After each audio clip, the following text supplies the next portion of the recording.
Lalu kan budi itu. Rumah tak? Oke. Yang aku tuh berusaha kamera, dia cara aku perpisahan apa? Hari Senin, paling seminggu. Oke, Bismillah. Assalamualaikum warahmatullahi wabarakatuh. Waalaikumsalam warahmatullahi wabarakatuh. Ketemu lagi dengan Bapak pada mata kuliah pemodelan, dan hari ini insya Allah kita akan masuk ke bagian awal pendahuluan perkuliahan kita. Pertemuan sebelumnya sudah banyak kita bicarakan berkaitan dengan pemodelan, dan yang itu sudah sebagian teorinya itu sudah diambil dari mata kuliah sebelumnya, mata kuliah matematika. Dan hari ini akan kita akan persempit, kita akan lebih khusus lagi ngebahas tentang pemodelan. Mengingatkan kembali bahwa tujuan dari perkuliahan kita ini adalah bagaimana kita memodelkan permasalahan kehidupan sehari-hari jadi dalam bentuk model matematika, dan itu bisa diselesaikan dengan aplikasi matematika, konsep matematika, atau aplikasi lain, aplikasi komputer dan lain sebagainya. Nah, jadi tugas utamanya adalah gimana caranya mengubah realita kehidupan, maksudnya permasalahan dalam kehidupan kita ubah ke dalam model matematika. Gitu ya. Oke, selanjutnya.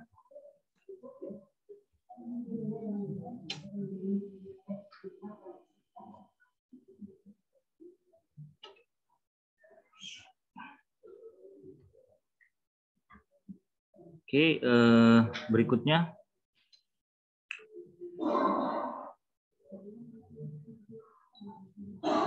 kita akan bahas pengertian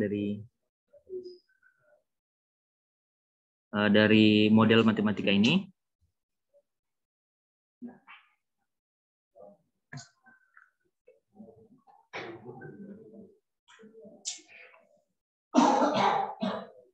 Oke, secara umum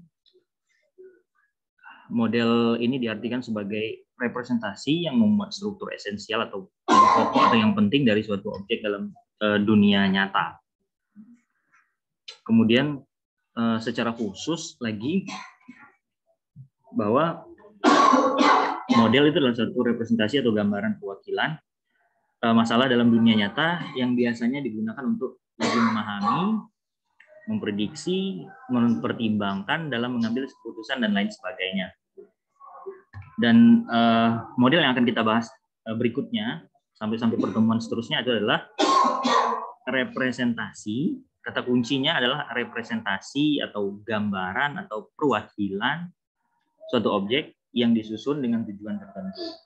Nah, ini ada 3 definisi yang di awal diberitahukan kepada kita berkaitan dengan model secara umum di atas itu ya, kemudian secara khusus di yang kedua, dan model yang akan kita pelajari berikutnya itu adalah kata kuncinya adalah representasi atau gambaran atau perwakilan suatu objek yang disusun dengan tujuan tertentu. Kalimat seperti ini biasanya sering kita dengar di semenjak SD dan SMP dan SMA. Saat kita ngebahas tentang memodelkan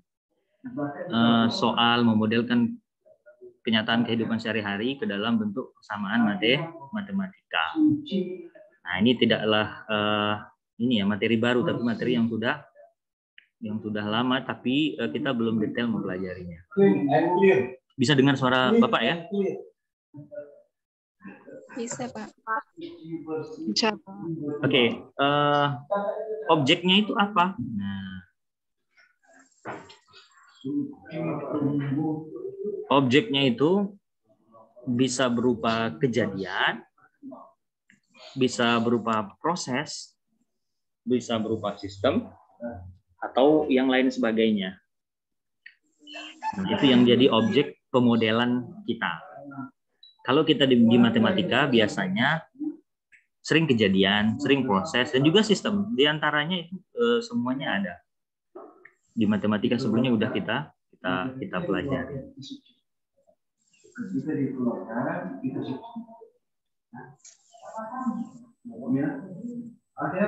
Apa bedanya subsidi?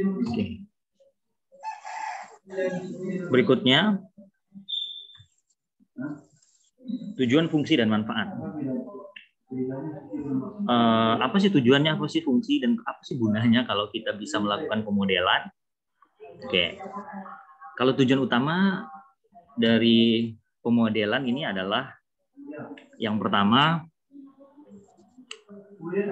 mengenali perilaku objek dengan cara mencari keterkaitan antar unsur-unsurnya.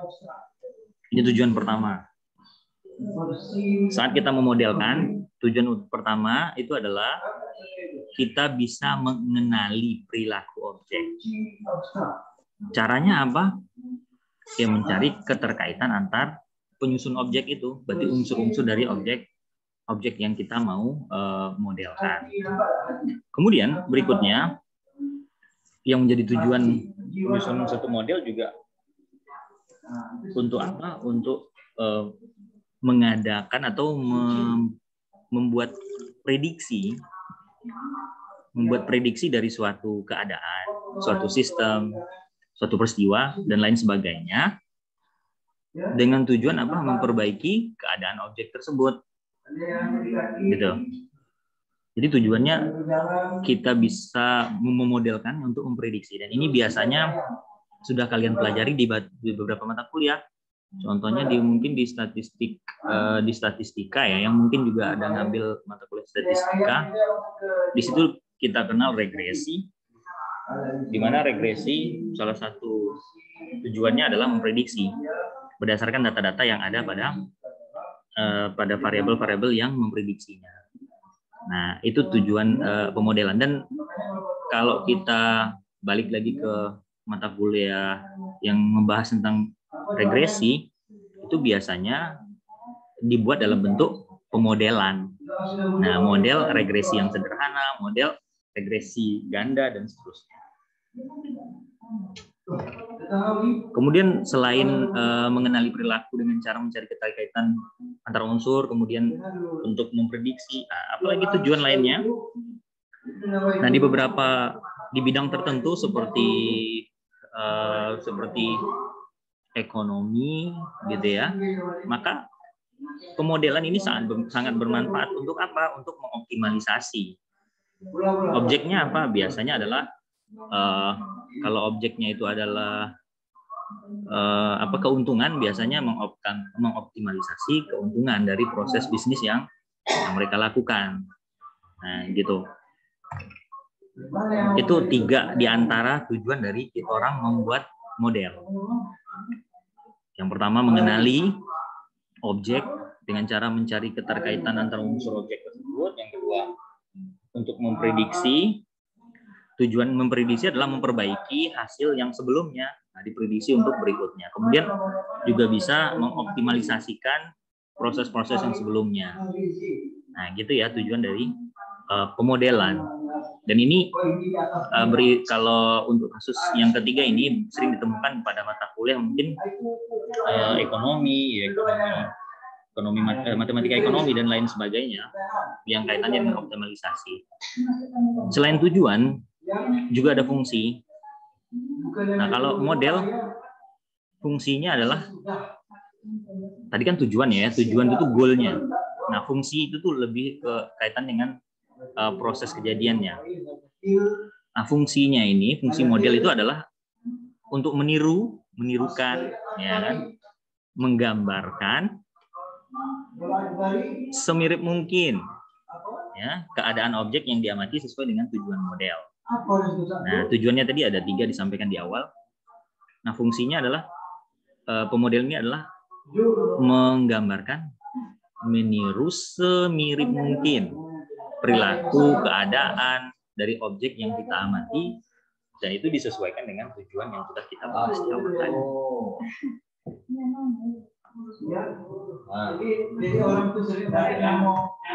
Kemudian manfaatnya. Apa sih manfaat model? Ya, manfaat model itu agar dapat memperoleh gambaran yang lebih jelas mengenai objek, kemudian dapat mengadakan percobaan terhadap model tanpa mengganggu objek dan dapat membuat gambaran masa depan. Itu manfaat dari model. Kalau kita mau melakukannya langsung pada kondisi-kondisi tertentu, itu butuh butuh biaya besar, butuh pengorbanan dan lain sebagainya. Tapi kalau kita punya prototipe atau punya model, yang kita manipulasi itu cuma modelnya aja.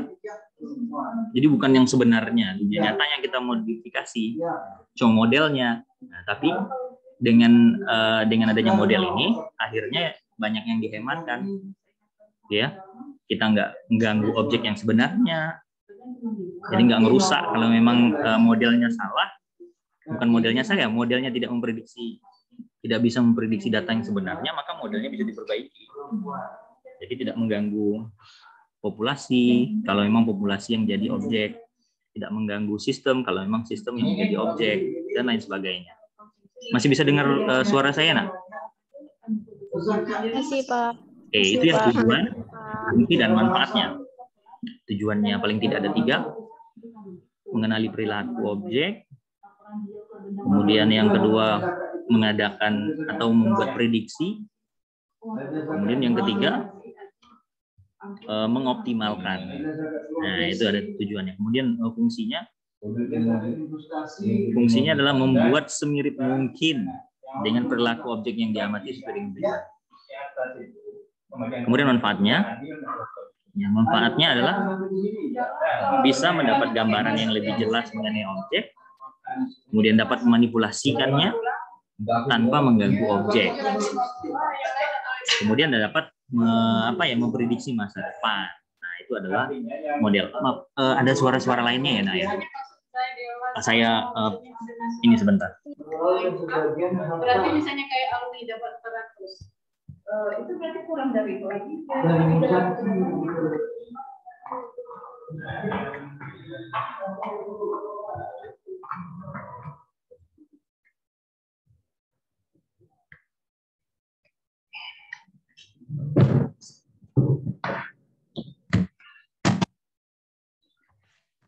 Oke. Ini mungkin kelihatan agak gelap ya Bapak jadinya ya. Pak Pinggan.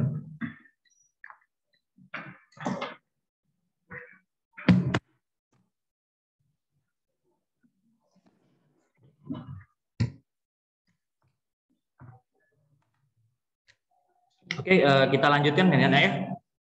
Itu tujuan, fungsi, dan manfaat dari pemodelan yang insya Allah kita akan pelajari 1 semester ke depan. Oke, berikutnya kita akan pelajari jenis-jenisnya, jenis-jenis dari model. Sudah kita ketahui definisi, sudah kita ketahui tujuan, fungsi, dan manfaat. Kemudian, model itu ada beberapa jenis, yang umum ya, yang umum. Tapi sebenarnya banyak jenis lainnya. Nah, yang umum. Oke, yang pertama, jenis model yang pertama itu adalah iconic. Kalau model yang iconic ini adalah model yang biasanya cukup mirip dengan objek dari segi fisis. Tadi kan kita pahami bahwa tujuan model itu adalah membuatnya semirip mungkin dengan yang kenyataan sebenarnya, namun juga model. Nah, yang di iconic nih, yang dimiripkan itu adalah dari segi fisik. Dari segi fisik. Oke, misalnya apa? Bisa dari segi bentuk, kan fisik. Pola, juga umumnya lebih ke fisik, dan juga fungsi. Nah, dan model yang ikonik ini biasanya menekankan kepada keadaan yang statik, yang ini ya, keadaan yang sesaat, diam gitu. Dari sebuah objek, atau keadaan yang dinamik tapi yang sesaat. Itu model ikonik. Jadi icon, ingat aja icon. Jadi yang dimiripin itu kita buat modelnya itu dari segi bentuk, dari segi pola, dari segi fungsi. Ini semuanya itu lebih ke fisik. Lebih ke fisik. Contohnya apa? Contohnya yang paling sering kita biasanya adalah memodelkan pesawat yang besar gitu ya dengan prototipe yang kecil. Nah, model mini rancangan pesawat terbang. Atau biasanya kalau ini ya, kalau di geografi itu memodelkan peta sosial dan selainnya itu dalam bentuk yang lebih kecil. Atau kalau kita lihat globe, bisa lihat globe, biasanya kita tuh kalau SD itu suka sekali ya main muter-muterin globe itu. Nah, itu adalah miniatur dari bumi. Nah, itu kan memodelkan bumi yang gede banget nih. Nah, itu ke dalam bentuk yang bisa kita explore, kita pelajari. Nah, proses itu disebut dengan model ikonik. Begitu yang lainnya. Ya. Kemudian ya ini kokpit pesawat nih sama aja kaitannya dengan dia. Kemudian model atom. Nah, atom yang sangat kecil kemudian kita buat gambar, biasanya kita tuh di SMA itu ya, kalau kebetulan kuliahnya di belajarnya di SMA, bukan di SMK. Itu saat belajar kimia, itu biasanya kita struktur atom itu kita pelajari. Nah, kemudian kita gambarin. Nah, gambarnya itu kan bentuk ya, lebih ke bentuk kan. Nah, kita yang mirip dengan yang sebenarnya. Nah, model itu kita sebut dengan model ikonik. Gitu ya. Sebenarnya banyak yang lain, banyak bentuk-bentuk lain yang mungkin bisa Anda tulis selainnya, yang mana yang bagian dari model ikonik. Itu ciri yang kata kunci yang mudah itu adalah bentuknya yang mirip, semirip mungkin. Jadi apa yang sebenarnya digambarkan oleh kenyataan, nah itu dimodelkan, nah, itu mendekati yang sebenarnya. Oke, gitu ya. Kemudian bisa juga lokasi, denah lokasi. Nah, ini yang lainnya lagi ya. Biasanya kalau kita baca peta, itu kan kaitannya dengan denah ya, denah lokasi peta lah. Itu kenyataannya itu adalah yang daerah yang sebenarnya, tapi di peta itu jadi lebih kecil, tapi sudah menggambarkan semuanya. Misalnya ada pohon di situ, ada rumah, ada jalan dan seterusnya. Ini adalah model-model ikonik. Ataupun pola statistik lainnya, ya. Kemudian jenis yang kedua. Tadi model ikonik ya, yang kedua nih model analog. Model analog. Model analog ini biasanya dia itu meniru sistem. Ya, meniru sistem yang sistemnya itu bersifat sama dengan objek. Nah, atau model analog ini dapat lebih menampilkan sifat dinamik dari objeknya. Contohnya adalah yang pertama ya, analog ini lebih ke, kita udah kenal analogi ya. Analogi itu ada satu keadaan, ada satu sistem. Nah, itu bisa kita analogikan dengan yang lain, tapi karena apa? Karena sistemnya yang sama, yang mirip. Contohnya di sini disebut analogi aliran listrik itu dengan aliran air. Ada kesamaannya gitu. Kan ada arusnya dari hulu ke hilir. Nah, listrik juga dari sumber ke tujuannya. Nah, gitu. Analogi yang seperti itu. Kemudian juga ini gelombang suara dengan gelombang permukaan air. Nah, dari pusat suara sampai ke ujung sana itu makin lama kan makin kecil. Nah, begitu juga semakin melambat atau semakin tidak terlalu kencang. Begitu juga gelombang air kalau di saat kita di ininya, kalau gempa itu ya, biasanya kalau di gempanya adalah gempa tektonik yang di laut, itu biasanya di sumber gempanya itu kalau misal terjadi tsunami gelombang, Itu yang paling kencang tuh di situ, tapi semakin jauh itu semakin pelan. Nah, ini yang ditiru, yang dimiripin, yang dimodelkan itu adalah sistemnya, ya, gitu.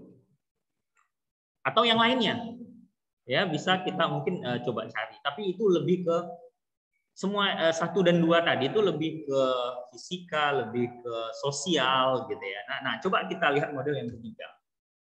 Nah, model simbolik. Model simbolik ini apa? Itu model yang menggunakan simbol. Simbolnya ya simbol matematika dan simbol lainnya.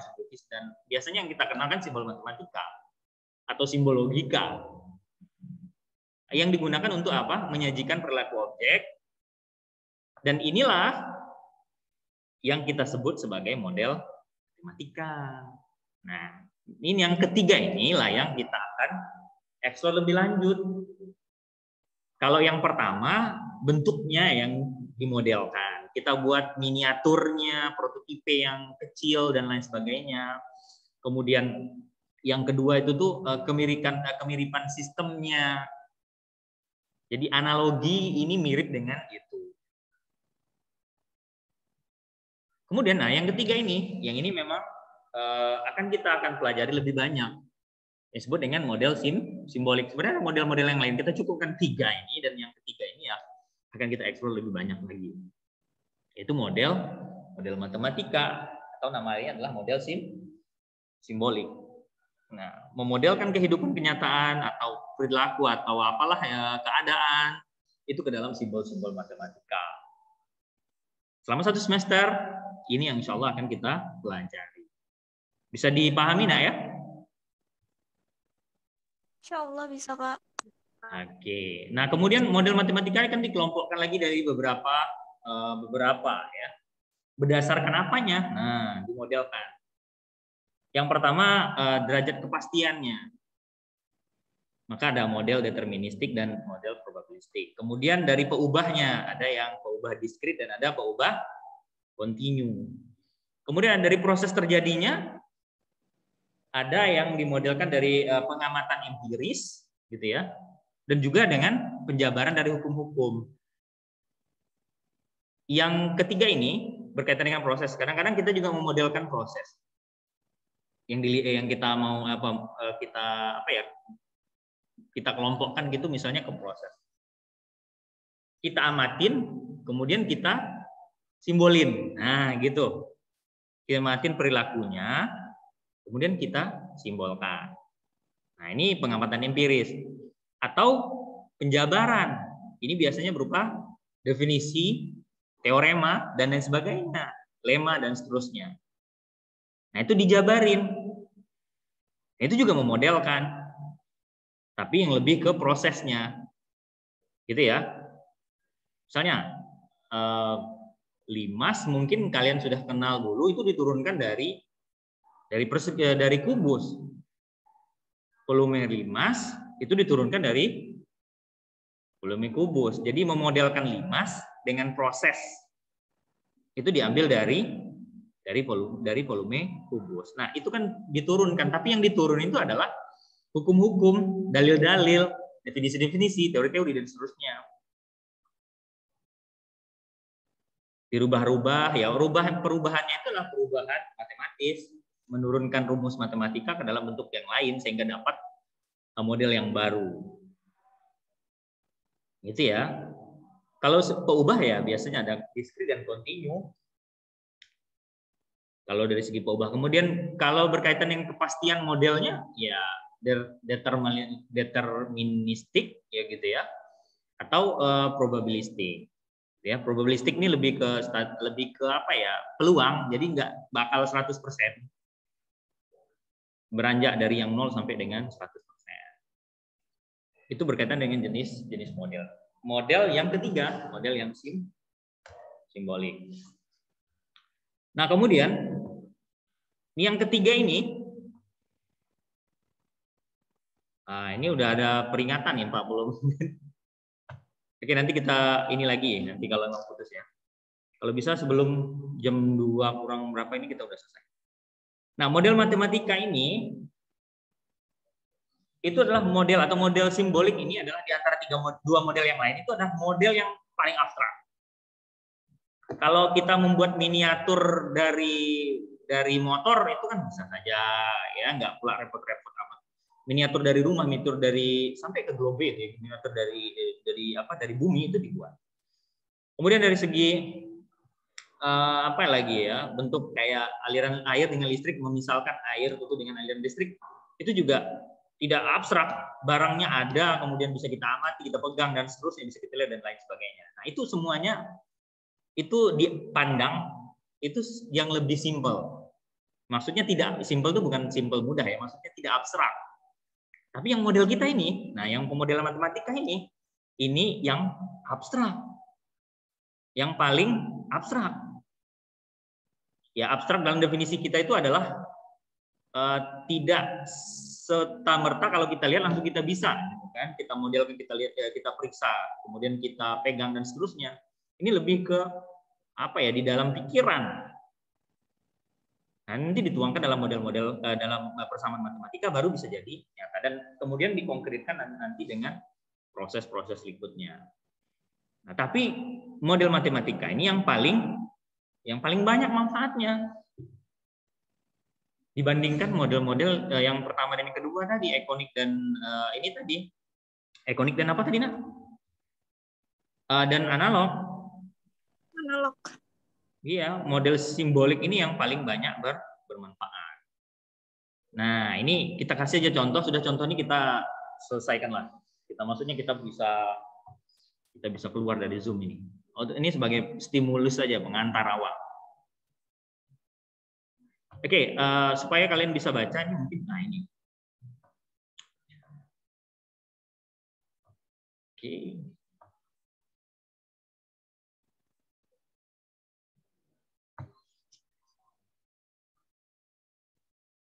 Bapak bacakan ya.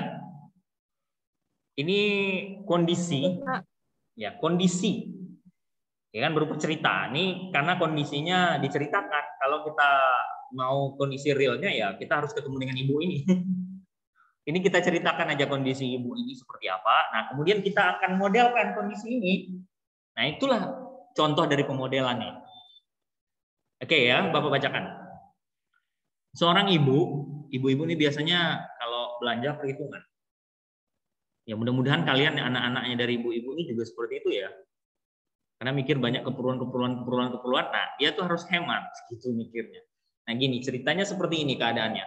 Seorang ibu yang hemat nih ceritanya, selalu mencari barang yang murah. Ini juga ibu-ibu. Tapi dia tidak melepaskan dari kualitas yang bagus kalau saat berbelanja. Murah berkualitas. Nah, gitu, ibu-ibu milenial nih kayaknya seperti ini. Kemudian suatu hari ketika sedang belanja, dia melihat ada obral kertas tisu kamar mandi. Oh, langsung di benaknya terpikirkan ini kan kebutuhan yang harus ada di rumah, gitu ya. Melihat ada obral kertas tisu kertas tisu kamar mandi. Ini pernah lihat nggak tisu kamar mandi seperti apa? Yang gulung-gulungan itu, biasanya tinggal tarik kalau habis pup atau habis pipis gitu kan. Biasanya di hotel ada di mana itu biasanya itu kan ada. Tapi ini di rumahnya ini ibu-ibu milenial, rumahnya udah mirip hotel aja kalian. Itu seperti itu kira-kira. Nah, ketika sedang belanja ya melihat ada obral kertas tisu kamar mandi. Yang dilihatnya di situ setiap pak yang diobral terdiri dari 4 gulungan kertas tisu. Nah, jadi setiap paknya itu udah dimasukkan dalam pak-pakan, dibungkus dalam satu-satuan gitu. Nah, isinya ada 4 gulungan. Karena kertas tisu kamar mandi itu biasanya bergulung-gulung gitu. Nah, dengan masing-masing ada kira-kira 250 lembar untuk setiap gulungan. Kalau kita biasanya ke toiletnya di hotel itu atau dimanapun ya kamar mandi yang pakai kertas tisu ini, itu biasanya ada tempat sobekannya kan. Misalnya kita tarik, nah kemudian ada pembatas untuk disobek ya. Ya enggak? Iya Pak, ada Pak. Nah, iya. gitu. Nah, itu dijelaskan dalam bungkusannya itu disebut bahwa ada 250 lembar untuk setiap gulungan. Jadi ada 4 gulungan dalam satu pak, gitu ya. Kemudian masing-masing gulungan ini itu kalau kita tarik itu kan ada pembatas-pembatasnya. Nah, itu sekitar 250-an lembaran pembatas kertas tisu itu dalam satu gulungan. Kebayang belum? Kebayang, Pak. Kebayang. Nah, ya, itu yang kita inginkan. Kalau tidak tahu masalahnya, tidak bisa paham dengan masalahnya, susah kita memodelkan. Nah, kemudian si ibu ini mencoba memperkirakan ketebalan kertas tisu. Nggak penting banget. Penting nih sebenarnya. Ya, mencoba memperkirakan ketebalan kertas tisu obral tersebut. Untuk apa? Untuk dibandingkan dengan yang biasanya ia gunakan. Nah, kalau ada barang murah, kita kan mau cari tetap ada kualitas. Ya otomatis kita akan bandingkan yang sudah punya kita, dengan kualitasnya kita itu udah ada. Nah, dia membandingkannya, tebalannya. Kalau terlalu tipis kan berarti nggak bagus, atau terlalu tebal banget itu juga nggak bagus. Nah, itu maksud dari ibu ini. Ya, dia coba perkirakan ketebalan kertas tisu obral tersebut. Nah, untuk dibandingkan dengan yang biasanya dia gunakan. Nah, kemudian dia tahu bahwa setiap lembarannya mempunyai panjang 10 cm karena udah dijelaskan dalam pakannya itu bahwa kalau tarik panjang ada bagian-bagian yang satu bagiannya itu adalah 10 cm. Kemudian dia memperkirakan diameter atau garis tengah gulungan itu yaitu sekitar 8 cm walaupun sebenarnya di dalam kertas itu udah tertulis. Kan kalau satu pak isinya 4 gulung. Nah, gulungannya itu dari pinggir sana diameter dari pinggir kiri ke pinggir kanan. Kalau di gulungan itu dari pinggir sini ke sini itu sekitar 8 cm. Kemudian setiap gulungan itu menggunakan silinder dari karton. Biasanya 8 cm itu diameter keseluruhannya ya yang tisunya itu. Nah, kemudian di dalamnya itu ada kan gulungan kecil karton sebagai penggulung supaya tisu ini bisa bergulung di situ. Bisa dipahami nggak nih? Bisa, Pak. Saya kan biasanya tuh ada gulungan kecil, silinder kecil dari karton. Nah, kemudian barulah tisu itu membelit-belit banyak sampai besar jadinya. Nah, yang kecil itu, yang silinder dari karton itu diameternya itu adalah 3 cm. Bisa dipahami ya? Tapi kalau yang gulungan besarnya itu ya 8 cm tadi disebutkan. Oke. Pada mulanya si ibu ini kebingungan menyadari bahwa lembaran-lembaran tisu tersebut sungguhnya digulung pada silinder karton secara spiral, maksudnya melingkar gitu ya. Dengan radius yang semakin membesar. Ada silinder dari karton, bulat gini ya, kemudian dilingkarin. Nah, ini kan semakin lama, itu kan semakin membesar. Disadari seperti itu oleh ibu. Oleh ibu yang hemat nih tadi ya. Semakin lama kan radiusnya semakin besar, radius jari-jarinya. Atau kalau bisa secara umum berarti diameternya atau keseluruhan kelilingnya itu. Nah, kalau kita anggap sebagai lingkaran, itu makin lama kan lingkar-lingkar kan makin gede. Bisa dipahami ya? Semakin gede. Tapi dia kan masih bingung menyadari itu. Tapi beberapa lama kemudian dia tahu bagaimana mengatasi masalah ini. Dengan cara apa? Dan segera menghitung ketebalan kertas tisu obral tersebut. Nah, ini kan gambaran dari kenyataan yang terjadi. Tapi ini berupa cerita, berupa kondisi. Yang mana kondisi ini kalau kita modelin ke matematika mungkin simple.